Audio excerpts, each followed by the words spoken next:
Enregistré.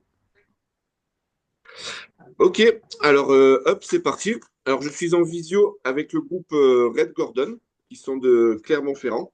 Donc c'est dans le cadre des interviews après Sanctuary, des groupes qui ont participé au Menachy Metal Festival en septembre dernier. Donc du coup, ben, je vous propose de faire l'appel. Donc on a Tao, le chanteur. Et salut! Donc, est-ce que ça a quelque chose à voir avec Tao Pai Pai de Dragon Ball ou pas du tout ce nom? Je me suis posé la question. Non, D'accord, rien à non, voir. non, C'est rien son à vrai voir. prénom. C'est C'est son votre vrai prénom. prénom. C'est Ouais, D'accord. ouais. ouais, Donc ouais, ensuite, ouais. ok. Donc ensuite, nous avons Aurélien à la guitare Salut. et Johan à la basse.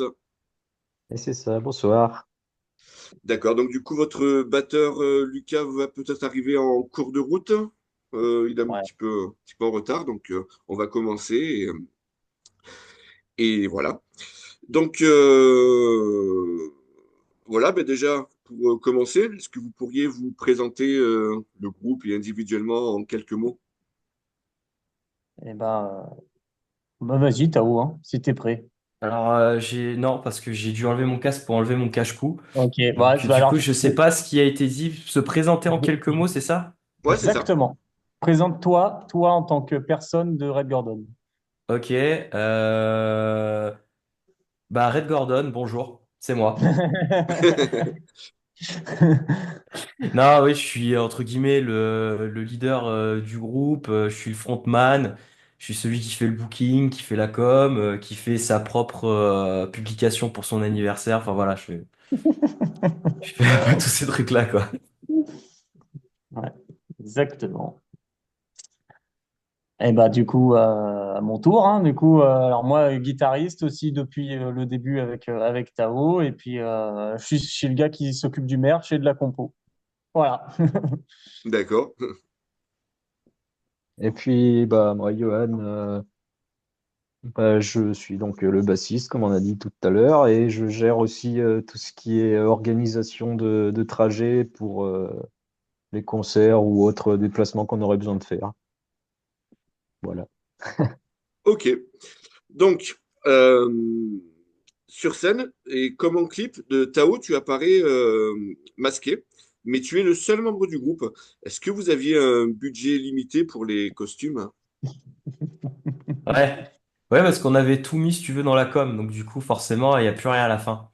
Mais non, c'est que je suis le seul à avoir eu l'envie réelle, en fait, d'avoir un masque voilà, depuis 2020, depuis que je porte un masque. Donc je suis le seul, effectivement, à en porter un parce que c'est ce que je souhaite. Et du coup, bah, les autres du groupe n'en portent pas parce que ils préfèrent, par exemple, comme à Aurélien, avoir une casquette. Ok, Ouais, tout simplement. en fait, on s'est dit que on montait sur scène pour être nous-mêmes, en fait, juste, voilà, juste ce qu'on a envie d'être sur scène, ce qu'on a envie de montrer. Et donc c'est pour ça qu'on a chacun un peu individuellement, entre Notre guillemets, notre style. style.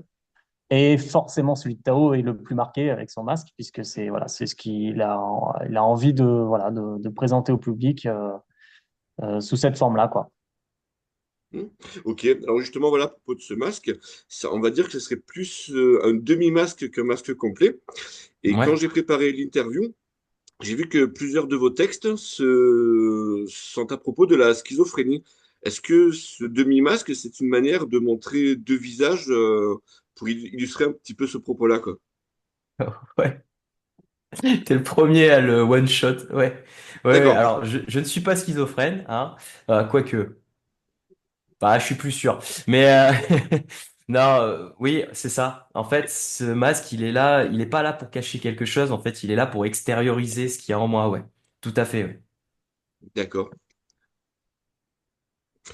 Alors, du coup, lorsque je vous ai découvert sur le fest, j'ai pensé à Slipknot et visiblement, c'est une erreur qu'on est nombreux à faire. Comment est-ce que vous pouvez l'expliquer? Ah bah, Merci. alors, vas-y, bah, j'y vais alors. Une erreur, en fait, c'est pas complètement une erreur, mais disons que nous, quand on fait de la musique, en fait, on s'inspire de tout ce qui nous a, enfin, tout ce qui nous a inspiré de tout ce qu'on a écouté depuis le plus, enfin, assez jeune et de tout ce qu'on écoute même encore aujourd'hui. Et du coup, bah, forcément, il va y avoir des références, bon, typiquement visuelles. Forcément, on peut pas nier avec le masque de Tao, mais pas que. Mais en fait, en général, on fait de la musique qu'on a envie de faire. Tout simplement, on n'essaye pas de ressembler à un tel ou tel groupe. C'est juste qu'on a été influencé par tel ou tel groupe, et donc forcément, ça se reflète dans notre style. Et effectivement, on peut retrouver peut-être. Alors, moi, j'en ai pas vraiment le sentiment à 100%, mais on peut retrouver peut-être certaines sonorités justement de néo des années 2000 ou 90, puisque c'est vraiment ce qui nous a influencé en majorité, on va dire. Et donc forcément, bah, on peut retrouver effectivement un peu de Slipknot, enfin un peu, on va dire, l'ambiance Slipknot sur ce qu'on fait, puisque il fait partie des groupes qui nous ont influencés, quoi. D'accord. Alors, du coup, voilà, pour vous situer un petit peu, donc moi, habituellement, je suis plutôt dans le hard heavy traditionnel, et même si j'aime d'autres styles, c'est plutôt occasionnel.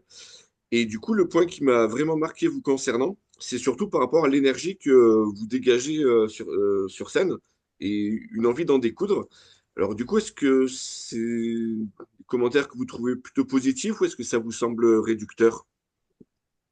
Non, c'est positif, c'est ce qu'on essaye de dégager au travers de notre musique. En fait, c'est défoncer sur scène et amener le public avec nous dans nos, on va dire un peu dans notre énergie, quoi. Je crois que c'est Ouais, vraiment l'objectif principal de ce qu'on fait, quoi. C'est Ouais, faire kiffer le public autant que nous on kiffe sur scène, quoi. c'est D'accord. ça. Mm. Ok.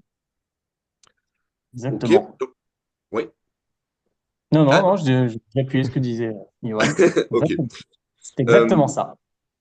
d'accord. Donc, du coup, pendant votre set, j'ai pu faire une vidéo du titre Inside of Me, qui sera disponible dans cette playlist donc, avec votre accord. Et ce que l'on Mhm. retrouve sur l'album Next Step to Yell, votre premier album paru en 2022. Qu'est-ce que vous pouvez nous dire concernant ce titre, donc Inside of Me, et de ses lyrics? C'est un vieux morceau, déjà pour commencer. D'accord. Ce morceau, il nous suit depuis le tout début. On venait à peine de créer notre EP, qu'on avait déjà créé ce morceau-là, parce que pour notre set, il nous fallait un morceau supplémentaire, tu vois. Donc en fait, on a voulu créer quelque chose d'efficace, de puissant à l'époque. Et c'est ce qu'on savait faire de mieux d'ailleurs, Inside of Me à l'époque. Et l'histoire qu'Inside of Me a, c'est vraiment bah, ce début, c'est cette envie en fait vraiment de tout défoncer, de créer une musique, tu vois, qui dès que tu vas commencer à l'entendre, tu te dis, ah ok d'accord, c'est bon, je vois où est-ce qu'ils veulent en venir. Je sais ce qui va se passer juste après, tu vois. Et en fait, les gens, en général, ne s'en rendent pas compte. Tu vois, parce que le début, il est un peu bourrin, tu vois. Tu sens qu'il y a un truc qui va arriver, tu vois. Sauf que dès que le riff commence vraiment, les gens, en général, et tu le verras sur beaucoup de vidéos, les gens se regardent entre en mode, wow, wow, attends, mais c'est le moment là, il faut se défoncer là. Et Ah, dans les lyrics, c'est la même chose. C'est vraiment ce qu'il y a à l'intérieur de soi. Un truc qui a envie de sortir et qui doit sortir.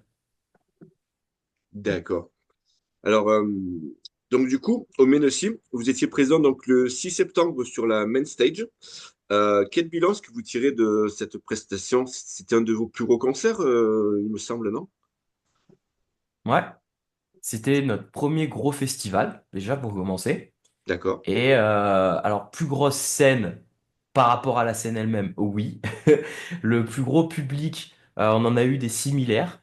Mais par contre, au niveau de l'énergie, de l'organisation, de toute la prestance, des groupes à l'affiche, ouais, là, il y a rien à dire. C'était le truc le plus gros qu'on ait jamais fait de notre vie. oui, c'est un rêve de gamin, hein, quand on voit et puis sur la même affiche, sur la même scène, on voit Corpiclani, Tambour du Bronx, et puis tout en bas, Parade Gordon. C'est vrai qu'on a été surpris d'être d'ailleurs placé là, hein. On a été Mm. surpris, agréablement surpris. C'était une chance qu'ils nous ont offert et bah, on les remercie énormément encore. Enfin voilà, on les remerciera jamais assez, je pense. Et ça nous a permis aussi de pouvoir expérimenter, expérimenter des scènes plus grosses, justement. Donc Ouais. c'était vraiment une grande chance pour nous et puis on a pris notre pied, quoi. On a pris notre pied. Oui, puis comme vous dites, voilà, c'est que vous étiez marqué en bas de l'affiche, mais le public Mm. était quand même déjà bien présent. Il y avait quand même du monde qui était là à votre set, quoi. Alors, je ne pourrais Ouais, Ouais. pas ça dire commençait combien, mais déjà. Ouais. En Ouais, fait, on l'a ouais. vu on l'a vu en cours de set, c'est-à-dire que au tout début, enfin, on a revu sur certaines vidéos, au tout début, on va dire que c'était timide. Et puis, plus le temps passait, plus il y avait du monde. Et puis, à la fin, ben, c'est vrai que ça faisait vraiment cohérent. Donc ça faisait vraiment plaisir. Et puis, surtout, l'énergie était là aussi, quoi. Donc c'est ça qui fait aussi plaisir, c'est que le nombre de personnes, on va dire, compte, mais aussi l'énergie qu'a le public nous donne vraiment envie d'en donner encore plus, quoi. Donc Ouais. c'est vraiment c'est un super concert. ok. Donc, voilà, j'ai pu apprendre qu'il y a des centaines de demandes de groupes pour participer au Ménossi. Est-ce que vous pouvez nous raconter comment vous avez pu faire partie de la sélection 2024? Bah déjà parce que ça fait longtemps qu'on demande. D'accord? Ça fait depuis 2021 qu'on cherche à y aller. Ok. Et en fait, si on y est, enfin, si on a pu y être cette année, c'est parce que des personnes dans l'organisation nous ont repérés, voilà, sur d'autres concerts. Un petit big up à Thierry, du coup, qui est celui qui nous a repérés et qui a donc effectivement demandé et un petit peu forcé la main, j'imagine, avec un pistolet, les organisateurs à nous Aïe. prendre et So Eyes. Et, euh, et on n'était pas du tout au courant qu'on serait sur la main stage. Donc quand on a vu ça, parce que nous on l'a vu quand l'affiche réelle voilà, avec le running order est sortie, on s'est dit quoi? Attends, mais on est sur la main stage là? Ouais, on l'a appris en même temps que tout le monde, ouais. C'est vrai que c'était assez déroutant, quoi. Ouais. D'accord. Alors, du coup, voilà une petite question à laquelle voilà, vous pouvez utiliser un joker si vous le souhaitez. Mais lors de la conférence de presse qu'on a vue donc avec le maire, il nous a appris que les rémunérations pour les groupes allaient de 0 à 2 500 euros. Du coup, de votre côté, combien est-ce que vous avez demandé? Nous on a demandé à peu près 3006 et ils nous ont dit non. C'est ça. J'ai pas compris pourquoi, mais Non, non, ah mais ouais, Il on manquait n'était la pas les plus virgule. chers. On on n'est pas était, les plus non, non, chers. on était à quelques centaines d'euros, mais Ouais. en fait, Ah, mais on peut le dire, hein, on peut le dire, hein, pour ce festival, on a pris 500. on a D'accord. pris 500 euros. Ouais. Bon. Vous Oui, c'est vrai que aviez nous, le on a le droit de déplacement le en dire. plus, quoi. Eux Du n'ont coup, pas le droit de le dire, et nous, on a le droit de le dire. d'accord. Effectivement, ouais, ouais, pour le déplacement. Et puis, bon, bah, voilà, il y a eu l'hôtel qui a été prévu. Il y a eu, voilà, tout était très bien organisé. Donc, étant donné notre notoriété, voilà, on n'a pas une grosse prod. On a entre guillemets, moins de charges que certains autres gros groupes. Donc, forcément, on était un peu moins payé, mais ça nous allait très, très bien. Ça nous allait très, J'imagine. très bien. Ok. Du coup, est-ce que vous êtes resté sur le site durant les 3 jours? Et quelles sont les prestations d'autres groupes que vous avez appréciées? Ah, malheureusement, non, on n'a pas pu rester les 3 jours. Tout simplement parce que notre ingé son devait repartir, parce qu'il a retravaillé le lendemain. Donc on a D'accord. dû faire ce compromis. Et sinon, moi personnellement, le set que j'ai le plus apprécié, en fait, il y en a deux, c'est El Niño. J'ai pu écouter de loin et regarder quand même. Et sinon, c'était les Tambours du Bronx. Hmm. J'ai j'ai vraiment vraiment adoré. Ouais. El Niño, ouais,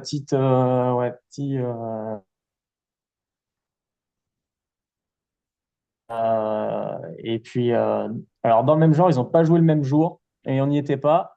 Mais j'ai pu voir avant du coup Loco Muerte au Furious Fest c'était une belle découverte au Furious Fest. Donc on les a retrouvés après du coup au Mency. Très belle découverte aussi. Enfin, découverte. Je connaissais, mais très belle découverte en live de Loco Muerte. Et moi, j'aurais dit les tambours sur la journée où on était.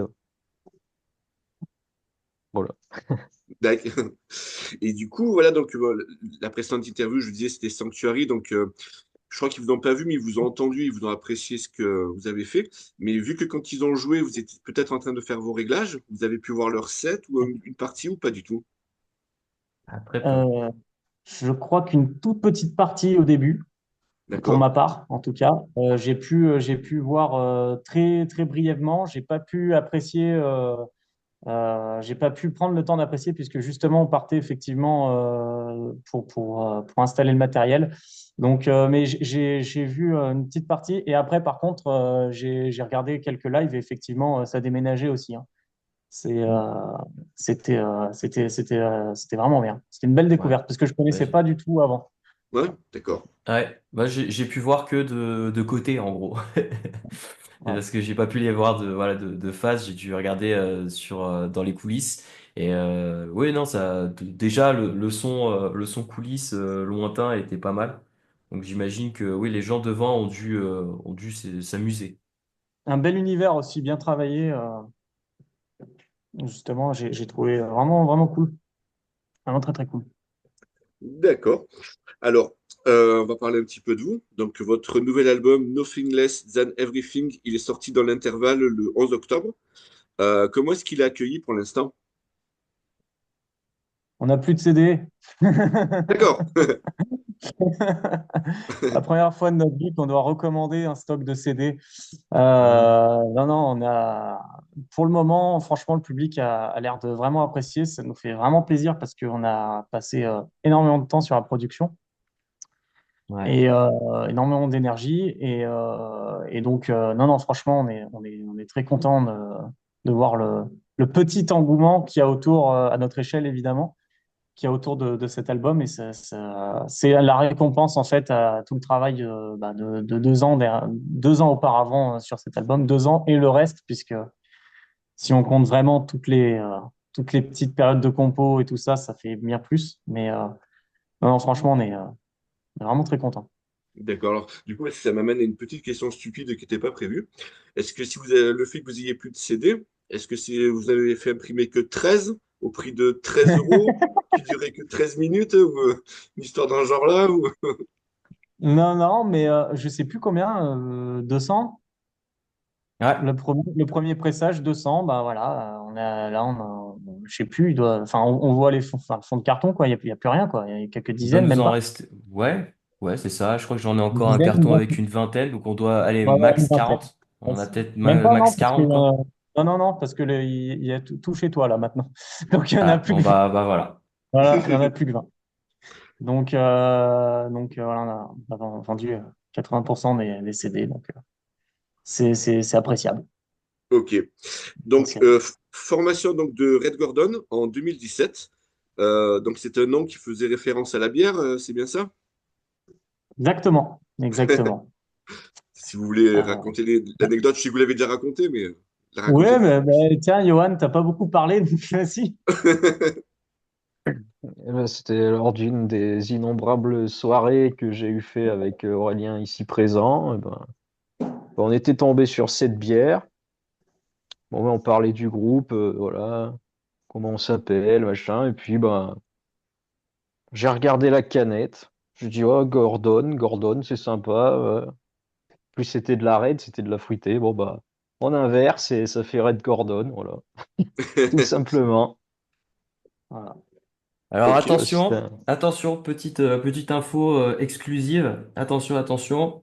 J'ai réussi à avoir Lucas. Ok. Ah, Cet abruti pensait que c'était à 19h. Il a rien suivi. Voilà. Donc dès qu'il arrive, parce qu'il m'a dit est-ce que je peux me co? Je lui dis oui, bien sûr, il peut se co. Donc dès qu'il arrive, personne ne parle, d'accord? Et on fait comme si c'était mais la pire des merdes. Non, non. Ok. Mais Voilà. Mais pendant ce temps, on peut continuer. Il a le lien, tout ça, c'est bon?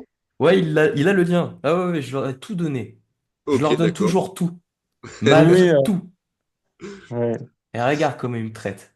C'est vrai que Tao, il s'arrache les cheveux des fois. Il y a des fois, le pauvre, il est. Non, mais je vais pas trop le défendre. Non, faut pas trop le défendre. Parce qu'après, il va tout absorber.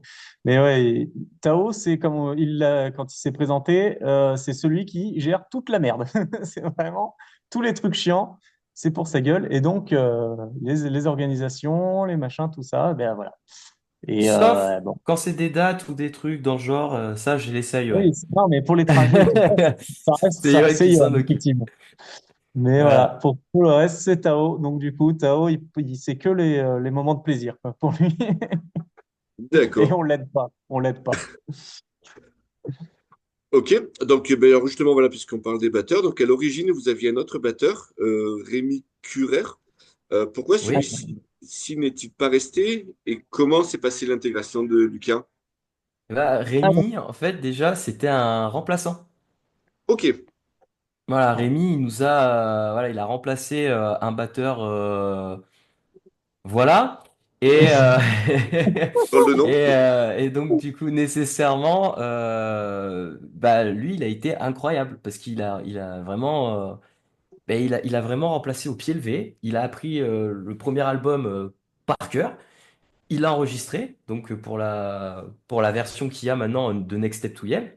Oui, Et il nous a suivis sur plusieurs dates parce que c'est un pote, quoi. Parce qu'il aime ce qu'il fait et que bah, il aime la musique. Enfin voilà, il aime la musique, il aime ses potes et il aime partager ce genre de moments.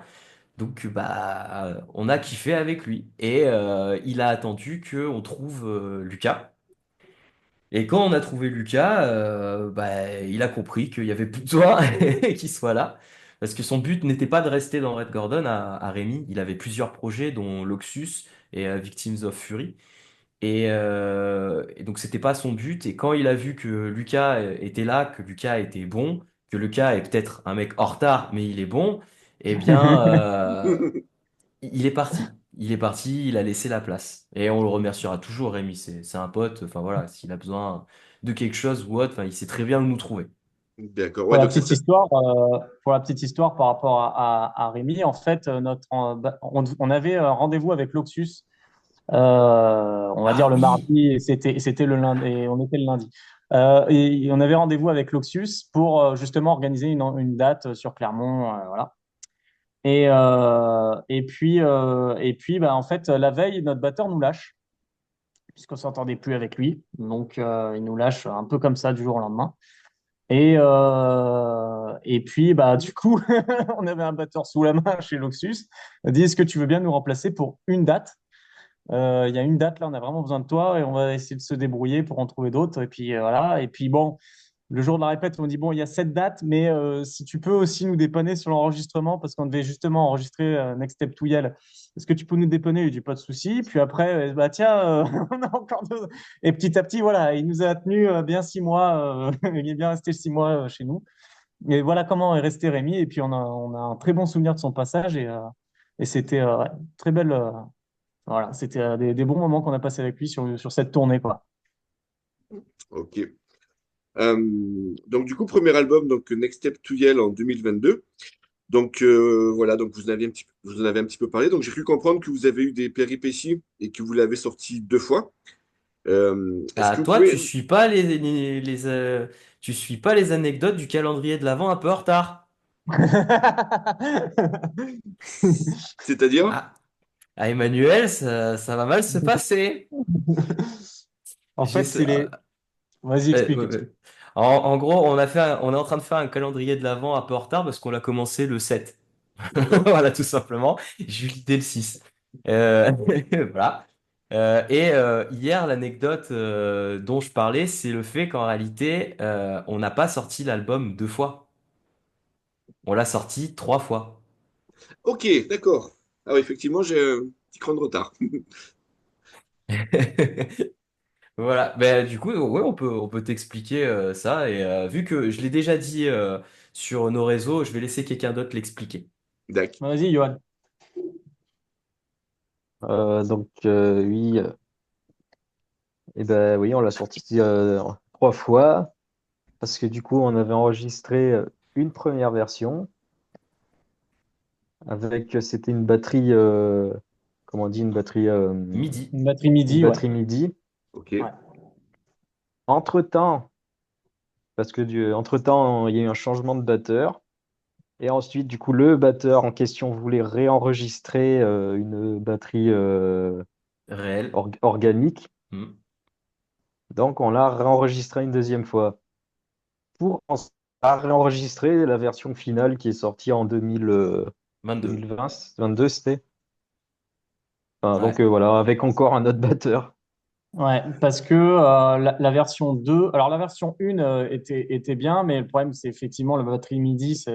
Bon, voilà, effectivement, c'était pas un peu dans notre culture, on va dire. Donc, du coup, bon, bah, effectivement, il y a eu la batterie organique, sauf que le mix, il était pas bon, du coup, puisque on avait utilisé les masters de la première version pour faire la deuxième version. Donc, ça allait pas du tout. Donc, on l'a sorti quand même parce qu'on s'est dit, on va pas s'acharner, on va la sortir. Et puis finalement, on s'est rendu compte que c'était une erreur. Et on a eu la chance, en fait, grâce à Alex Guillet, qui est notre ingé son aujourd'hui maintenant sur scène, et ben, on a eu la chance qu'il avait besoin de faire son projet de fin d'études. Il avait besoin de faire, je sais plus, un morceau ou 5 morceaux, je sais plus à la base. Ouais, Et on c'est lui a ça. À la proposé. base, il y avait genre C'était 3 un ou 4 morceau. morceaux. Ah non, Et c'était donc, un seul. Je crois que un c'était Ah seul, un il me oui. seul semble. morceau et lui, il a Un dit, je seul. fais l'album complet. Et Ah puis voilà. oui. Oui, c'est Il nous a ça. Et dit, il a. Oui. Pardon. Non, vas-y, termine, il excuse-moi. a fait l'album complet et puis voilà. Donc, il nous l'a fait complètement gratuitement. Donc, on a pu se permettre d'avoir un troisième mix qu'on a pu sortir, qui est le mix officiel aujourd'hui. Et Voilà. d'ailleurs, bah, Monsieur Guillet, Alexis, c'est notre ingé son aujourd'hui sur scène. Oui, c'est ce que j'ai dit. Ouais. Ouais. Ah, pardon, excuse-moi, Non, j'avais pas t'inquiète. entendu. T'écoutes pas, mais c'est pas grave. Non, non, mais c'est que je vois que Lucas est en train de se connecter. J'ai vu. Salut tout le monde, désolé pour le retard, petit oubli de ma part. Je joue bien Ça mon va? rôle de bâtard. Non, non, mais jugez-le. Jugez-le. Arrêtez de parler. Ce requin. J'avais vraiment l'impression que c'était un arrêt sur image. Oui, je sais faire ça, ouais, le poker face. Ok, T'inquiète, on donc, a expliqué, Lucas, que t'étais batteur et que t'étais en retard. Ouais. T'étais batteur. Voilà. ok, ben, Lucas, bonsoir. Bonsoir, salut. Salut. Du coup, est-ce que tu pourrais te présenter aussi un peu tardivement par rapport aux autres? Eh ben, moi je suis le mec qui est toujours en retard. Ok. Donc je suis le batteur de Red Gordon depuis maintenant 2 ans. Et voilà, hein. Nice. Ça Bon, suffit déjà bien. on va pas faire des grandes phrases avec le retard, quoi. Si, mais c'est aussi le comique du groupe aussi. Bien de faire des blagues. Ouais. Ah, ça, oui. Ça. Oh, c'est fait, on s'en est occupé. Oh là là. Ok. Donc, du coup, voilà, bon, pour Next Step to Yell. Donc voilà, il y a donc la troisième version officielle qui est sortie. Mais est-ce que les deux versions précédentes, elles sont encore écoutables quelque part ou vous avez tout Il y caché, en a tout une. enlevé? Eh ben, justement, c'est ce que je disais dans l'anecdote du calendrier un peu en retard. Il faut Batteur savoir. aussi, c'est ça que je suis en retard, quoi. Ouais, C'est non, ça. mais tout s'explique au final. Mais ce qu'il faut savoir, c'est que oui, on peut encore écouter la première version de cet album avec la version de Scream Motherfucker. Donc le clip Mhm. qu'on a sorti à cette époque-là, c'est la première version de cet album. Qui est Voilà. également dans l'album. Qui est également Qui dans est l'album. également d'ailleurs la 14e piste de l'album maintenant, Ouais. pour y faire un clin d'œil et aussi pour arrêter d'avoir le chiffre 13 dans ce qu'on fait. Parce que Ouais, voilà, c'est vraiment, ça. ça nous a pas aidé. Oui, voilà, ce qui explique la petite vanne que je vous ai faite tout à l'heure. Voilà. Voilà. C'est exactement ça. Ok. Donc, alors voilà, donc à l'écoute de cet album, donc j'ai eu l'impression que c'est surtout le chant et la rythmique qui sont plutôt axés vers le néo, tandis que la guitare, elle est plutôt dans le death, voire le deathcore. Alors, est-ce que vous partagez mon avis? Et si oui, est-ce que c'était un choix délibéré? Hein, en fait, alors, comme je disais, du coup, on compose en fait par rapport à ce qui nous a influencé, donc, enfin, par rapport à ce qui nous plaît en fait surtout. Donc, comme je disais, on réfléchit pas spécialement à un genre ou à un style. Après, ça en découle, ça en découle, mais on réfléchit pas spécialement par rapport à un style. Et c'est vrai que je m'étais jamais trop posé la question, sauf pour peut-être un ou deux morceaux, effectivement, où la guitare était composée un peu dans ce style-là, death. Mais c'est vrai que je me suis jamais trop posé la question de quel genre avait l'instrumental, enfin, surtout sur la guitare, en fait. Plus par rapport à la batterie et au chant, effectivement, je ressens plus quand c'est marqué un style ou un autre. Mais ouais, pour la guitare, c'est vrai que j'avais jamais eu ce retour-là du Et côté ouais, death. pourtant, et pourtant, Hein? si, ça Là, fonctionne. Parce que cet avec album, on certains, l'a ouais. fait, Ouais. cette fois-ci, cet album, tu l'as pas, Next Step to Yell, tu l'avais beaucoup composé tout seul. Et là, Ouais. cet album, finalement, alors j'ai beaucoup aidé aussi Aurel parce que j'ai fait beaucoup d'arrangements dessus. Et Mm. quand on n'avait pas d'inspi, ou même Aurel, quand il avait beaucoup de mal pour trouver une inspi, Mm. puisqu'il venait déjà de bouffer le morceau à mort, et que dans le groupe, ça allait pas, enfin, tu vois, on n'était pas tous convaincus, il fallait trouver de nouvelles inspirations. Et je me suis effectivement mis à composer des trucs. Donc on a fusionné un peu ces trucs, nos manières de faire. Et à côté de ça, il y a quand même le jeu de Johan et le jeu de Lucas qui sont plus dans des trucs metalcore, deathcore, parce que c'est ce qu'ils écoutent à la base. Mm. C'est C'est vrai. ce qu'ils écoutent. Arrêtez-moi si je me trompe. Non, non, non, non. Non, non, c'est Mais ça, toi, t'as tout. t'écoutes du Deep Après, Purple? Mm. gros, toi. Non, après, si je vais reprendre juste ce que disait Aurélien, on n'a pas, enfin, moi, j'ai pas eu l'impression de composer par rapport à un style, quoi. J'ai juste joué par rapport à ce que je savais faire et ce que je connaissais. Il n'y a pas eu spécialement de style. On a essayé de faire matcher un peu toutes nos influences pour donner ce que ça donne, quoi. Mais Hmm. il n'y a pas spécialement eu de style vraiment recherché, quoi. Après, c'est sûr qu'il y a toujours un peu la patte Red Gordon avec les riffs de guitare, Ouais. l'impactant qu'on a, mais sinon, voilà. Mais c'est vrai que pour en revenir à la compo, en fait, comme le disait Tao, donc moi je compose une base, mais au bout d'un moment, en fait, il y a quand on tombe,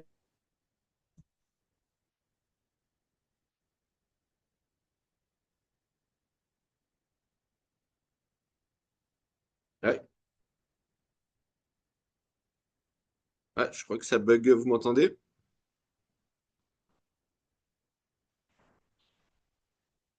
Et merde. Donc, il y a encore une coupure.